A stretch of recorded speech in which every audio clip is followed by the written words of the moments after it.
Hi friends, இன்றைக்கி நம்ம என்ன பார்க்க போகிறோன்னா ஒரு குக்கிங் வீடியோ. சரியா, இது வந்து கறிச்சக்கை இப்போ உள்ள சீசனுக்கு நிறைய கிடைக்குது. இதில் வந்து நம்ம வந்து கிரேவி பண்ணுறோம். சரியா, கறிச்சக்கையோட அந்த தோல் வந்து ரொம்ப ஹார்டாக இருக்கும், கட் பண்ண கொஞ்சம் கஷ்டமாக தான் இருக்கும்.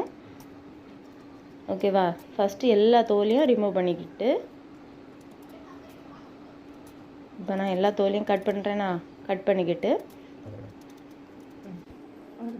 அதுக்கப்புறம் அதை வந்து ரெண்டாக கட் பண்ணி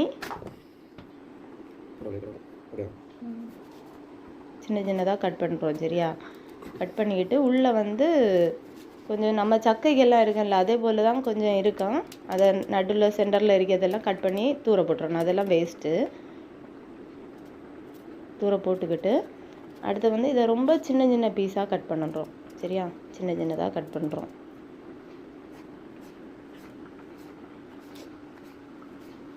சின்னதாக கட் பண்ணி தண்ணியில் போட்டுறணும், அல்லது கருத்துறோம். அடுத்த ஒரு பாத்திரத்தை வச்சு அதில் வந்து 2 கைப்பிடி தேங்காய் போட்டிருக்கேன். அதை வந்து வறுத்து நம்ம அரைச்சி இந்த கறிக்கு போட்டுருவோம். சரியா, வறுத்தரைச்சா நல்லா டேஸ்ட்டாக இருக்கும். அதான் தேங்காவை நல்லா வறுத்துக்கிட்டு சிம்மில் வச்சு வருங்க, அல்லது கரிஞ்சிரும். அடுத்தது வத்தல் பொடி 1½ ஸ்பூன் போட்டிருக்கேன்.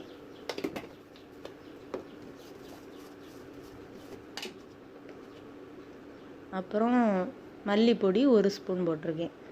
வத்தல் பொடியை விட மல்லிப்பொடி கம்மியாக இருக்கணும். அடுத்தது பெருஞ்சீரகம் போட்டிருக்கேன். சரியா, பெருஞ்சீரகம். அடுத்தது நல்லா வறுக்கணும். மசாலா வந்து கரிஞ்சிட விடாது, அதனால் சிம்மில் வச்சு வறுத்துக்கணும். சரியா, அடுத்தது ஒரு 4 பல் பூண்டு போட்டிருக்கேன்.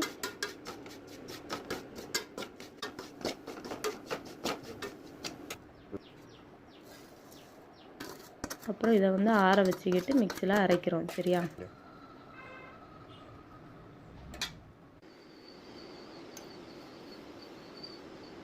மிக்சியில் எல்லாத்தையும் தட்டி நல்லா பேஸ்ட்டாக நல்லா அரைக்கணும். அடுத்த ஒரு பாத்திரத்தை வச்சு தேங்காய் எண்ணெய் யூஸ் பண்ணியிருக்கேன். சரியா, தேங்காய் எண்ணெய் ஊற்றி அதில் கொஞ்சோண்டு கடுகு போடுறோம். எண்ணெய் காஞ்சதுக்கப்புறம் கொஞ்சோண்டு கடுகு.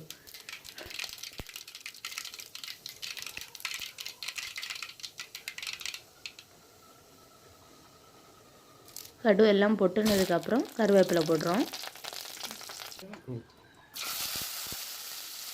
அதுக்கப்புறம் நம்ம அரிஞ்சு வச்ச கறிச்சக்கையை உள்ளே போடுறோம். சரியா,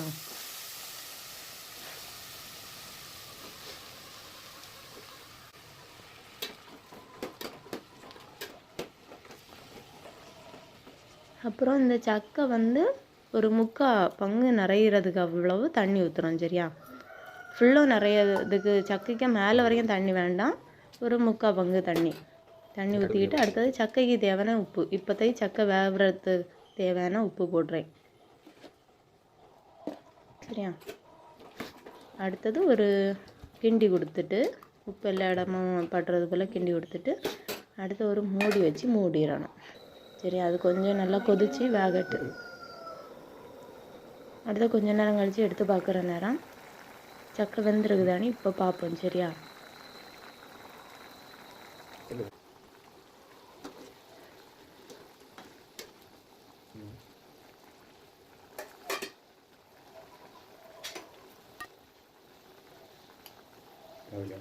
கட் பண்ணி பார்த்தா கட் ஆச்சுன்னா ஓகே. இப்போ நல்லா வேகலை, ஒரு அரை பங்கு வெந்துட்டு இந்த அளவு போதும். இனி நம்ம வந்து அரைச்ச அந்த விழுதெல்லாம் சேர்த்துக்கிறோம்.